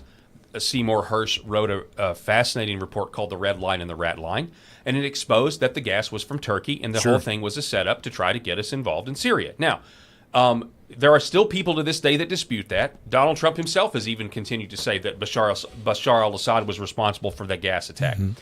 But what I mean is with the Iran stuff, these guys, we are told, are theological apocalyptic nut jobs. And I have no doubt that there are some people that actually believe that. But this is the whole thing where the intelligence that said that they tried to assassinate President Trump, that intelligence came right after the Butler assassination attempt, where the Secret Service was exposed as, at bare minimum, standing down because they wanted Trump to get killed. You'll never convince me otherwise. And then conveniently, we're not going to focus on the Secret Service, who I believe was responsible for that. We're now going to focus on this other country who they know, the leaders who are in the lap of luxury up until they got killed last week. They're in the lap of luxury. This, I just think there's a... Yes, if you're a theological nut job, yes, you're a nut job, you're crazy, you're going to do it. But I also think some of these people liked having the lifestyle they did. And I think that theological, radical Islamic stuff also is a very useful tool to keep people who do believe it, who do or are the diehards in the hierarchy beneath them, compliant. And that's all I'm saying. I know we're told they're theological nut jobs, and they very well may be. But I've also often wondered how much of that at the very top do they really, truly believe? Because assassinating President Trump would have been the one thing that would have ended their whole civilization. And so I think it's probably more gray than that. That is not to say that they haven't sponsored terrorism. That's not to say that they're not responsible for the death of Americans. But to your point, I see it less black and white and more gray. That's all. That's all I'm saying. Did that make sense, or did I just... ramble? No, you didn't at all. I think I'm off my soapbox a little bit about that. Just kind of coming down from the real frustration of feeling like we're all pushed into this binary choice, and I get sick of the binary word coming out all the time. Like, you have to make this binary choice of a far right or a far left approach to this thing, and it's like, no, I'm seeing derangement from leaders over in the Middle East, these Iranian leaders, the same type of derangement I see from the liberal white women who are stopping ICE from doing their job. They're all just deranged. It's a different type of derangement, but the Iranian folks' derangement is religious, which is really strong. Yeah, it is. And I mean, you just can't put it past them. I don't care if they burn flags. I don't care if they yell at us from over there and say death to us. That doesn't matter. But killing us... and over 50 years worth of killing Americans and wanting to kill more of us every chance they possibly get, wanting to kill President Trump and attempting to kill President Trump, that's my red line. I don't care what Obama's red line is, but that's my red line. So go in and do what you got to do, and then get out. Do it the right way, Hegseth. Thank you for not doing or committing to not doing what we did before, and then get out. I look at the reaction of the citizens of Venezuela after that, and then I look at the reactions also of the citizens of Iran after the attack. The only counterpoint, which we saw from the absolute liberal rag known as the Associated Press, if you follow the Associated Press for any sort of objective news at all, you are absolutely out of your mind. Yeah. But the AP shows a video, and it had like 1.3 million views, so their reach is out there, and it's all these extremists all clad in black. And they're like rallying the troops in Iran, and trying to say, yeah, America will suffer for this and all of that. And they're like, but the AP presents it as the citizens of Iran going again. And we're like, what are you doing? You're pissing in my face and trying to tell you it's raining. Like, no freaking way we believe that. We saw the real video reactions of the Iranians who were celebrating these women taking off of these for fear of death, that they could actually expose their face. Don't tell me that it wasn't at least a good thing in that respect from a human rights standpoint, Paul. And I know you're a Christian, I'm a Christian. There's a human rights standpoint there that just says, man, if you can do something and you don't, Well, is that a moral attack against you as the United States? We're the big boy on the block. Yeah. I get it. That doesn't mean that we need to have our influence be the thing that just we want our way of life to rule. But man, if we see this evil and it's existing, and we know that that's truly evil, they want to blow themselves up and have their 77 virgins or whatever it is. There's an evil thing at work there, and the United States felt like that evil was coming at them and its allies, and they chose to take action. Well, I can't fault them for that. I will say, North Korea has nukes, right? Right? A lot. Okay, so they have nukes now, and there's virtually nothing. There's no way to actually go in and attack North Korea without the nuclear threat, right? So there is that, and I don't know how close they were to a nuclear weapon. I mean, we've heard that for 30 years and everything else, but it is point of fact. If they ever do get a nuke, it's you are now elevated to this kind of untouchable level of it's the implication, right? You can't mess with us, or we can rain down nuclear destruction on other people. So I understand from that standpoint, right? Like you could make it because I honestly think it's a lot worse. It's a lot worse going on out there than I think we're even that we're going to be. It's going to be tougher to find certain.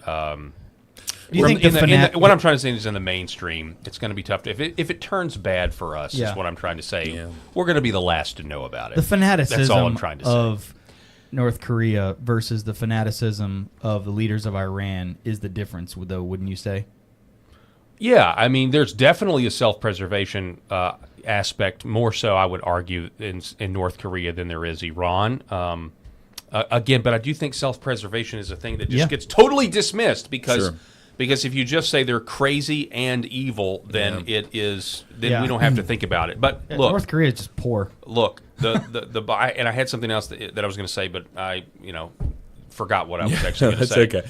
Let's talk about John Cornyn. Yeah, yeah. Sorry. Hey, this is all my fault, by the way. No, it's fine. I think it's a conversation that we needed to have 100%. I don't know what the chat thinks of it, but it's a volatile situation. I don't want boots on the ground. So let's see. Agree. Mike Cernovich said this may be the first right-wing military we've had in his lifetime. Sure. And so this was back in the day, 10 years ago. I was always like, why are we the world's police? If we want to go to war with somebody, why don't we obliterate them? And again, I'm not talking about civilians, but you know what I mean? Right. All of these troops I talked to in in Iraq and Afghanistan that came home, they were saying we were a glorified police force. The rules of engagement handcuffed us. So many soldiers died that didn't have to. At least in rhetoric, this administration is saying those times are over. Yeah. So as long as Lindsey Graham is not in charge, I'm good. I always think back. You mentioned Lindsey. That's a perfect segue. These conversations bring me back to movies. Growing up as a kid, so the Tom Clancy movies. That was the John Ryan, right? Am I right? Tom Clancy or John Grisham? Wait. Oh, I don't know. I don't know who wrote those. I don't think it was John Grisham, was it? Harrison Ford, like. Oh yeah. I don't know. What I'm saying is that I think back to Clear and Present Danger, where you had to have boots on the ground to lace the targets they had to be within 50 to 100 meters of the target to put the little laser to show where the where the bombs needed to go. We're so far past that now with AI and with our drones and technology that keeps soldiers' boots away from that. I think we're going to be able to do a really good job at accomplishing the goals that we set out to accomplish without needing to. We sure saw some sci-fi stuff there in Venezuela. That's the sonic boom point. Stuff kind of thing. So we'll see what happens. Yeah, we will. We will see what happens. In the meantime, it is time for Graham Watch. Senator Lindsey Graham loves new wars. This segment is called Graham Watch, and it's dedicated to him. We see you, Lady G. All right, so for this edition of Graham Watch, did you not like that one? It's the shorter version. Oh, I appreciate that. So yeah, this edition of Graham Watch. Actually, we're going to start with Tim Burchett. Listen. Senator Lindsey Graham is now calling for the U.S. to start bombing Lebanon in response to the Hezbollah IDF action. Lindsey hadn't seen a a fist fight he hasn't wanted to turn into a bombing raid. So I just take it with a grain of salt, dude. Man, Burchett is so correct. He said, is so "Hey, spot on. He hasn't seen a fist fight that he doesn't want to turn into a bombing raid. He Lord have mercy. what's his name in Louisiana, or Diamonds in the Rough. Yeah. Absolutely. Oh, John Kennedy. John Kennedy. Listen, John Kennedy in Louisiana is a national treasure. Yeah. If you don't like John Kennedy from Louisiana, you just... Did you hear him this morning? You and I are when he not the was same person. On, and he said, in the words of Ilhan Omar, I love you like a brother. Oh my God! Well, here's old Lindsay. When he's talking about AOC and said she's the reason there's direction on a shampoo bottle. Here's Lindsay trying to do the opposite, at least rhetorically, of what Hegseth is saying. We don't want another 30-year war, but here's Lindsey Graham. And they support Hezbollah, Hamas, and the Houthis. One thing to President Trump, in case you're watching. In 1983, Ronald Reagan sent Marines and sailors to try to police and deal with the Lebanese Civil War. They were at the end of the runway. Hezbollah attacked the Marine barracks, killed 220 Marines, 18 sailors, and wounded 100 others. Ronald Reagan, who I admire and love, withdrew and never did anything about it. So I'm calling on President Trump today. Join Israel to attack Hezbollah. Avenge the Marines. America never forgets. Those 220 Marines and 18 sailors' families, we want to go after the infrastructure that killed your loved ones. Their IRGC assets in Beirut as I speak. President Trump, come up with a new operation called Simplify. Fly with Israel and go after Hezbollah, who has American blood on its hands. Not only take the mothership of Iran down, also take the proxy of Hezbollah, settle the score, even the account. Says a guy with no children. To send to die in the Middle East. Listen, this ass clown is going to send. He will have us sending American troops to Japan to say, "We remember Pearl Harbor," which was a tragedy. Okay. Yeah, I know. Awful. I know. Awful. I'm not trying to make light of. Look at I'm not his trying to make face. light of Pearl Harbor. Do you But see this man was like, anybody. If you've looked at America wrong, if you came here and you stole a pack of gum from a convenience store, your country will be bombed. That's a terrible Lindsey Graham impression, but you get the point. This guy's an idiot. Hang on. Lindsey Graham loves New Wars. Have you heard this, Eric? This segment is called Graham Watch. Graham And Watch. it's dedicated to him. It's awesome. Look at that face, though. We see you, Lady G. We see you, Lady G.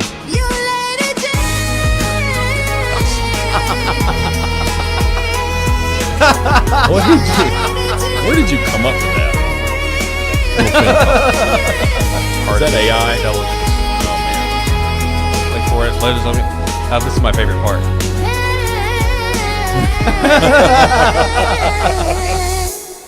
Yeah, so that's Graham Watch Lindsey for Graham. you. He never met a war like Tim Burchett said, right? Man wants to turn a fist fight into a bombing campaign. So there he is, ladies and gentlemen. Anyway, all right. I'm sorry.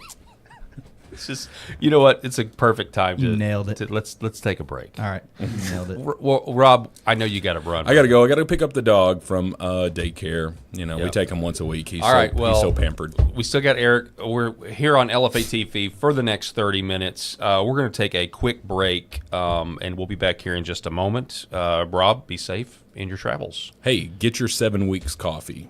That's right. Promo code Paul. Promo code Paul. And they're going to find out about that right now, as a matter of fact. This is the Paul Harrell program. Don't go anywhere. We'll be back here in just a moment. Behind every precious life, there was a choice. Behind every family moment, behind every special memory, there was a choice. A life of joy. A life that is beautifully and wonderfully made. At 7 Weeks Coffee, we are funding the pro-life movement, one cup at a time. Will you let your coffee serve a greater purpose?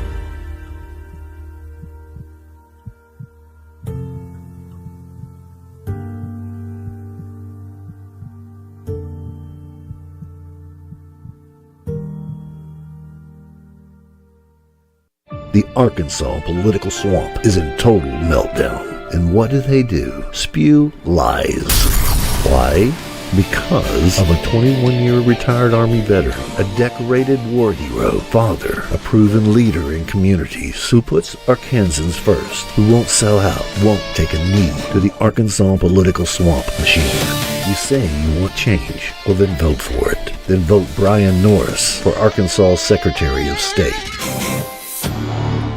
All right, welcome back, ladies and gentlemen. Broadcasting live from Arkansas. This is the Paul Harrell program. It's me and Eric Haynes in seat number 3. Eric, thanks for sticking with us today. Great to continue the conversation. It'll help if I put your mic on. Great to continue the conversation. I've Yes, always sir. said these types of conversations are what is so needed in our generation, in our society, in our culture right now, because what we get from the mainstream media are these tiny little annoying snippets that everyone just blast out their random talking points that they've been sent, and panelists start to just chirp and argue with each other, and then they go right to commercial, and nobody has any type of a meaningful conversation. But it's always good to have conversations with you and Rob. So. Amen, brother. I appreciate it, and I respect your opinion, and I just thank you for your time doing this podcast.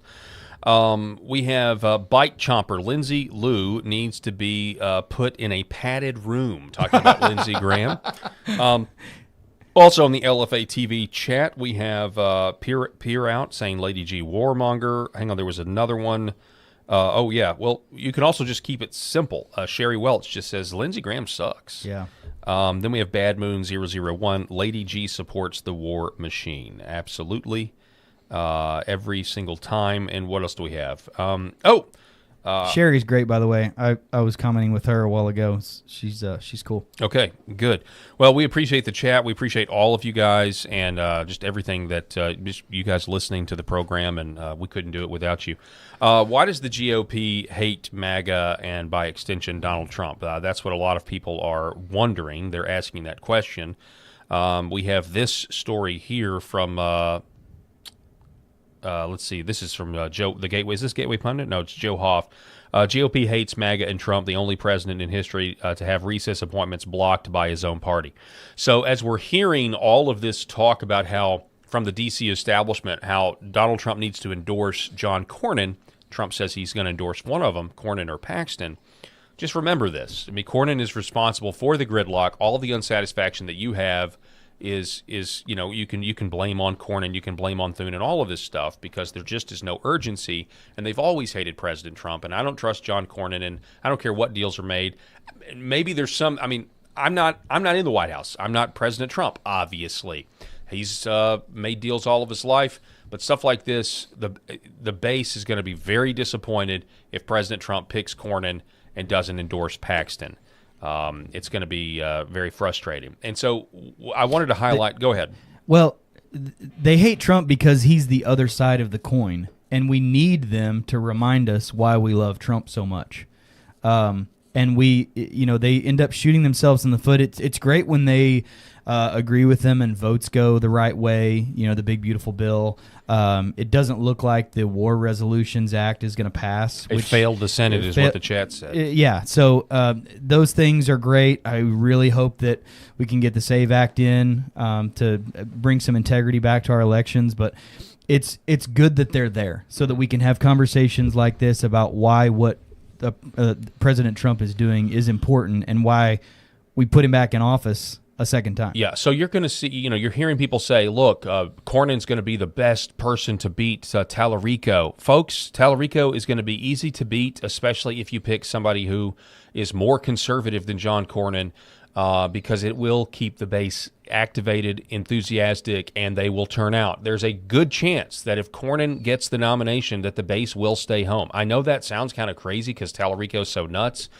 but I'm just telling you, people have had it. And I would say this, there is a large contingent of MAGA that's upset with the war in Iran or the military operation in Iran or whatever you want to call it. Doesn't really matter to me. There are people saying that they're going to be even more, they would be more upset with endorsing John Cornyn than they are with this military operation. Well, or look, war. man, So, Tallarico would have been one of the ones that would have been sitting on his keister during the State of the Union address. yeah. Look, I think that Trump and Vice President Vance will rally the base for the midterms. As we get closer to the midterms, they'll get very active at helping secure our continued majority, because they have to.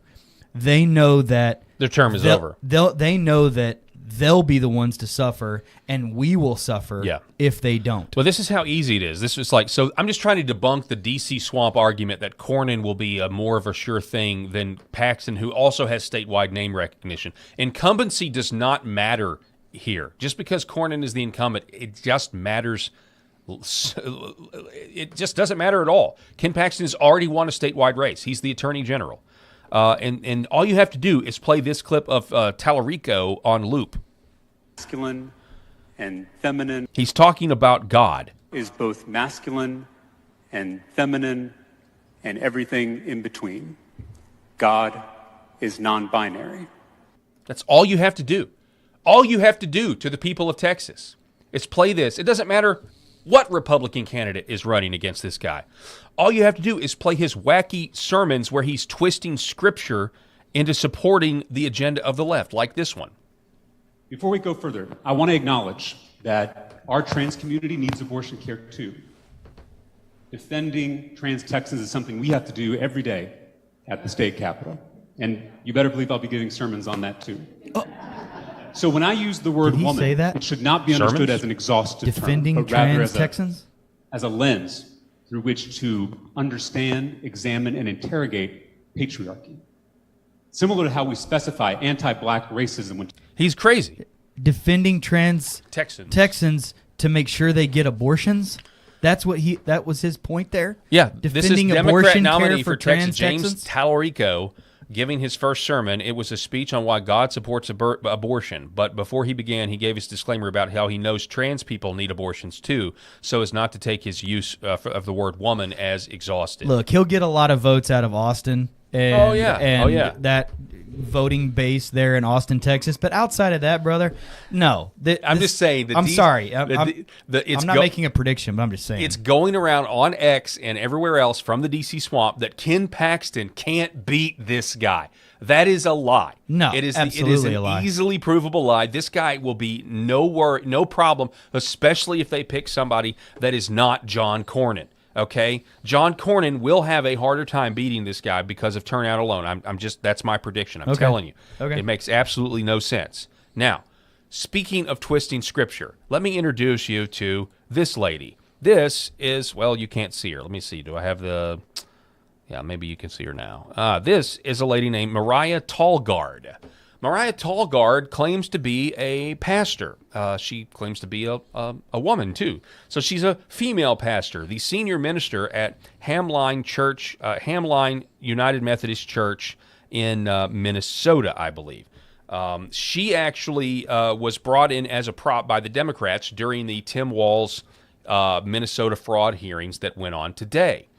And, you wouldn't be surprised that a woke liberal lady pastor would try to twist Scripture. She did this repeatedly along with the help of congressional Democrats. Watch. Evan, the last thing I want to get to that I think is really important. I grew up in the church, and I used to wear one of the What Would Jesus Do bracelets, mainly because I used to curse a little too much when I was little, and then I would snap myself when I cursed. Either way, nowadays, I think less about what would Jesus do, and I think more about what would happen to Jesus in this country. And I just wanted to give you a moment to talk about what you think would happen to refugees Mary and Joseph as they come to our border. Would they be separated from their child? I mean, what does this look like? Oh my gosh. Such a good point, Congressman. And no, it's not. Yes, Jesus was himself a refugee, as no, were his he parents. wasn't. And yes, I fear that they too would have experienced the harm and cruel treatment that Minnesotans have been experiencing at the hands of our government. Wait just a second. So because she's a lady pastor and she's testifying in front of Congress, we're going to start a new segment. It's not new to me, but it's maybe new to this audience. It's now time for I'm already against women clergy. You don't have to convince me. And let us confess our faith today in the words of the Sparkle Creed.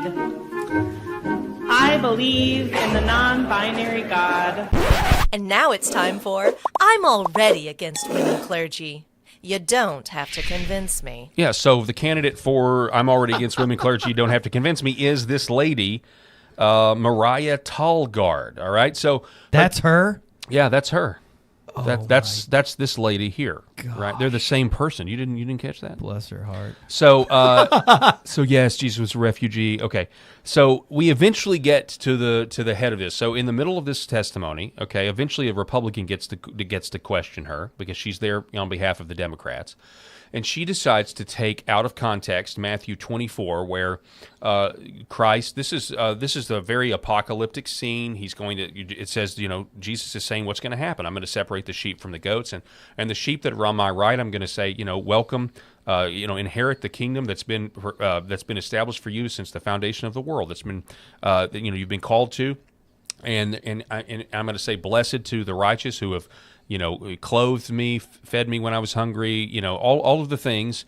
And then they said, well, we haven't done any of that to you, Lord. And then he says, if you've done that to the least of these, you've done that to me, brother. Okay? Yeah. So this female lady pastor in the halls of Washington, D.C., obviously is trying to use that verse, do this to the least of these, as a way to criticize our border policy and deportations. Well, Congressman Michael Cloud from the 27th District of Texas did not take too kindly to that and decided to challenge the lady pastor on her biblical knowledge, and it went about how you would expect. Watch. You, to the extent that you did to one of those brothers of mine, even the least of them, you did this to me. I would ask you, who's the you in that passage? Thank you for your question. You, meaning all of us, the followers of Christ. Followers of Christ, right. In Matthew 24:3, it says, after Jesus was sitting on the Mountain of Olives and the disciples came to him privately, and then they asked him, that began this whole chapter. Now, what Christ didn't say was to lobby your government. He said, if you have, you give. That's the general biblical principle here. 2 Corinthians chapter 9 gives us probably the best scriptural understanding of what charity is. It says, each of you should give what you've decided in your heart to give, not reluctantly, under compulsion, for God loves a cheerful giver. Would you say that taxes are under compulsion?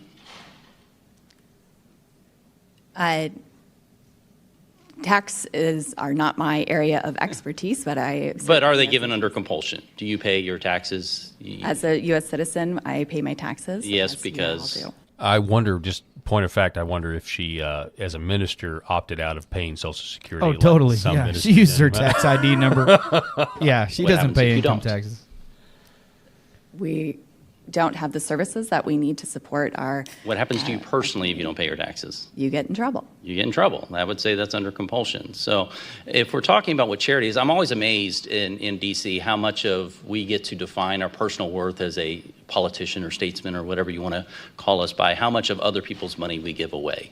And so there's certainly a place for a social safety net potentially, but the idea that Matthew 25 is kind of used as a blanket statement. As a matter of fact, the parable that it gives right before that scripture that you go into is the parable of the talents, where you see someone, a business owner, go away and he leaves 3 employees in charge and gives them each a bit of investment. And 2 of them turn their investment into a profit, and one that turns it not into a profit, he does nothing with it, just sits on it.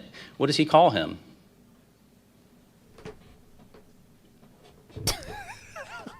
You're a pastor, right? Yes, I am, sir. I don't have that. He calls him a wicked and a lazy servant.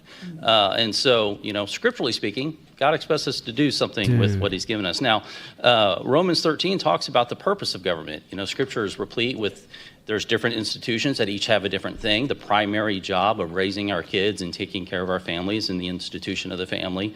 The government has a different one. It says, for the one in the authority is God's servant for your good. But if you do wrong, be afraid.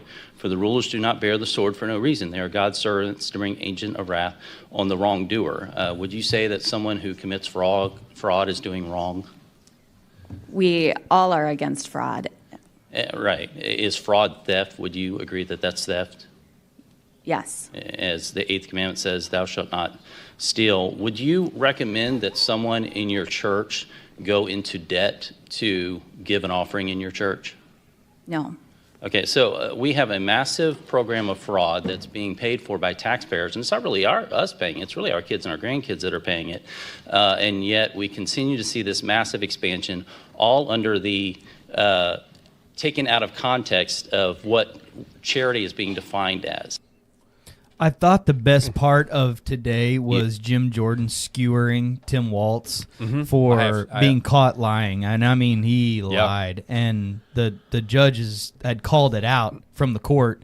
I thought that was the best or worst part of today's. But that blasphemous distortion of Scripture is absolutely wild. And I guess it just shows you the desperation that whoever the Democrats are on that committee that invite people like that, how desperate they are for the expert panelists. Because we've seen this play out many times. We've seen this play out in lots of different medical committee meetings.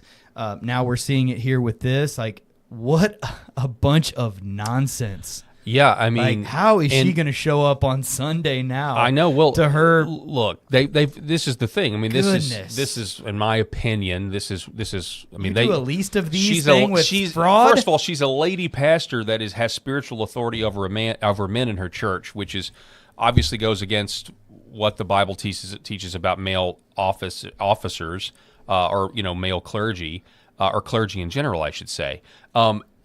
But kudos, I just want to say, Congressman Michael Cloud, thank you. This is a guy that clearly instead of nitpicking one verse out of context, and by the way, taking the words of God out of context, bad, shouldn't do that. But he's able to go, okay, we have this verse, but then we have Corinthians, then we have Romans, then we have the 8th commandment. And so the whole counsel of God, though, putting all those verses to where they don't contradict each other because they don't, it makes a lot more sense. The parable of the talents, all of a sudden you get a clearer picture here of a biblical worldview that this lady left long ago because she's ignoring the Scripture about. So let me get this straight, lady. The Somalis that drive around in Lamborghinis and call every child in the state autistic so that they can get more money and defraud the taxpayers of that state of more and more money. They're the least of these that are sending suitcases full of cash back over to Mogadishu. That appears the implication. They're the least of these. That's what she's implying by her presence even being there. This is no big deal. The Leering Center people are the least of these. It's ridiculous. I know. And dude, I thought I'd seen it all today. I know. It's absolutely crazy, isn't it? This has been I'm Already Against Women Clergy. You don't have to convince me. But the hearings went on throughout the day, and we have Nancy Mace getting into a heated exchange with Tim Waltz. And it goes like this. How much money was spent on autism in Minnesota in 2017, Governor? I don't have those numbers in front of me, Congresswoman. Did you prepare for this hearing today? Did you do any preparation I take for this Congress hearing today? seriously. And you've seen the numbers about autism fraud in Minnesota. So we're going to do some Minnesota math with you today, okay? Are you ready? How much money was spent on 2017 for autism in Minnesota? How much? I don't know. I wasn't the governor. Okay. Can the chat see Did you not just say that you prepared for this hearing today? $1 million, okay? A quick Google search or using your AI could tell you $1 million was spent. How much money was spent on autism in Minnesota in 2024? I don't have the number in front of me. As Were you governor in 2024? I was, but I'm not the Okay, head so of your HHS. excuse before that you didn't know what 2017 autism numbers were because you were not governor, and today you can't answer the numbers about 2024 as governor, and you still said you prepared for this hearing today. It's unbelievable.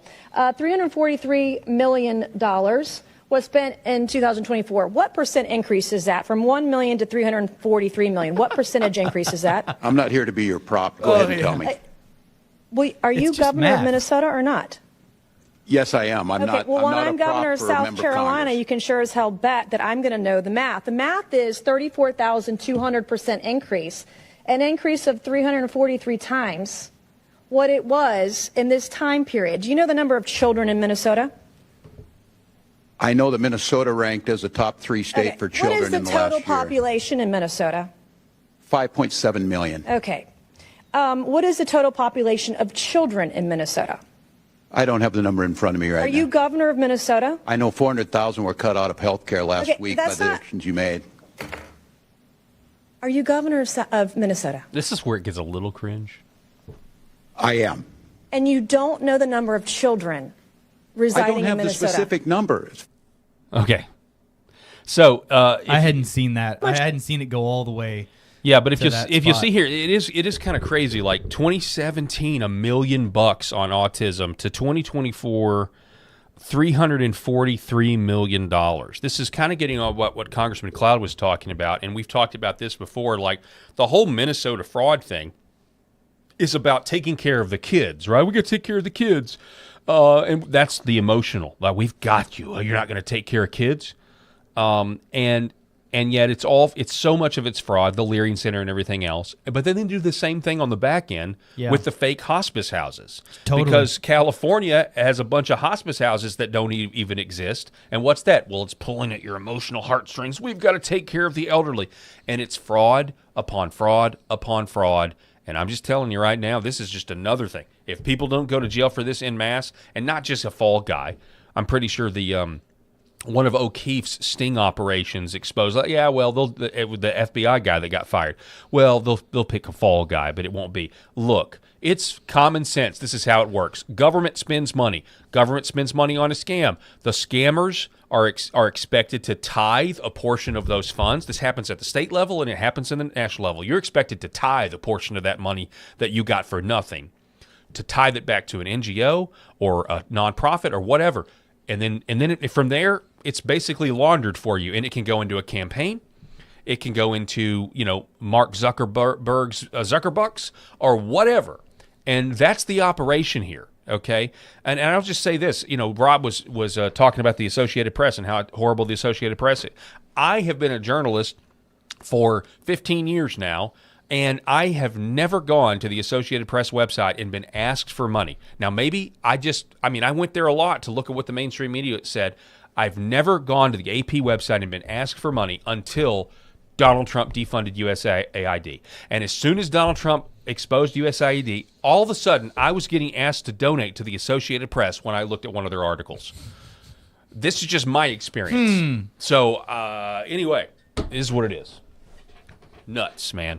Got a bunch of something's got to give.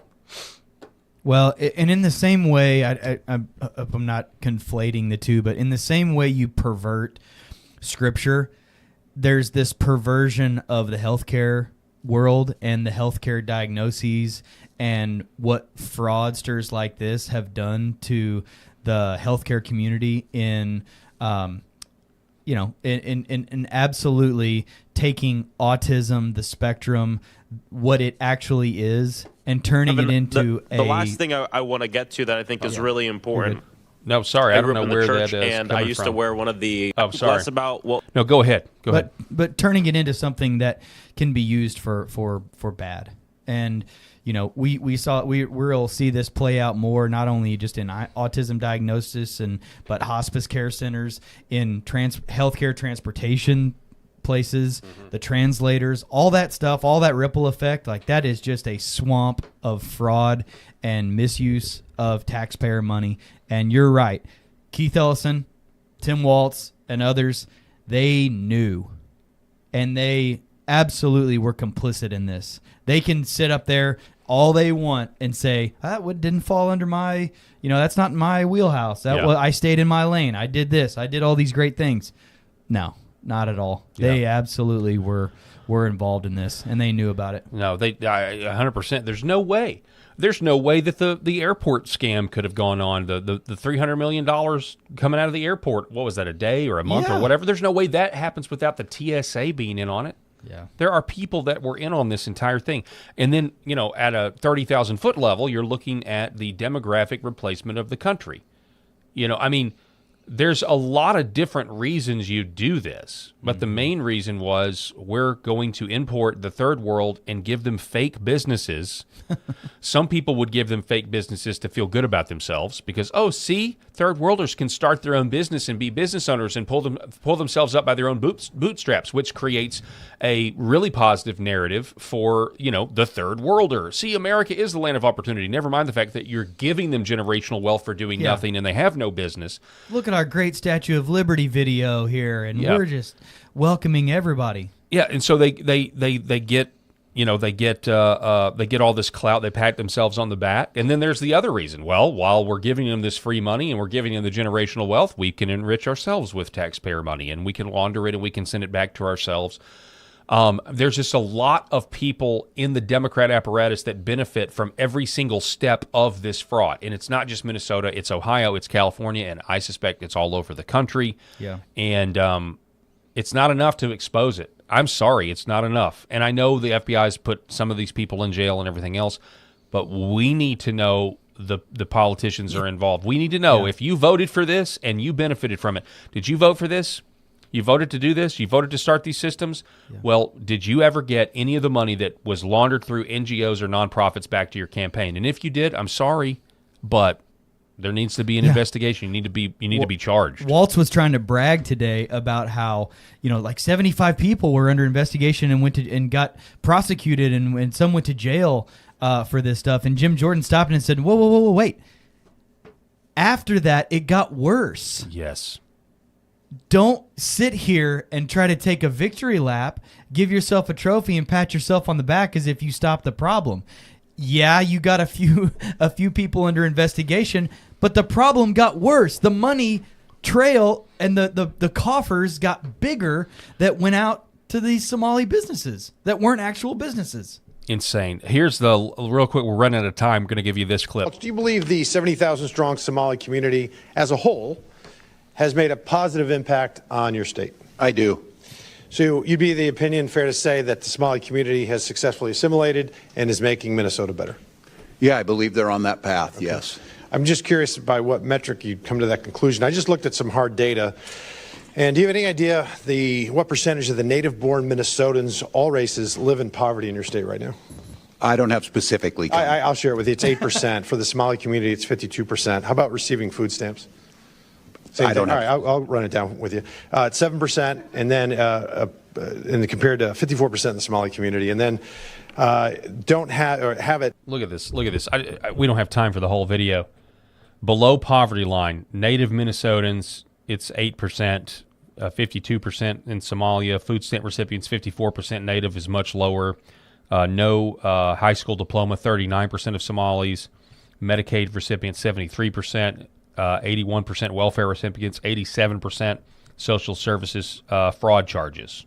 So at the percent of social services fraud charges in Minnesota, 87% of them are Somali. Unbelievable. This is insane. It's civilizational suicide. It is suicide. It is intentional. They are intentionally doing this and enriching themselves while they manage the decline of Minnesota and make it an uninhabitable place to live for people that were born here. It is absolutely insane.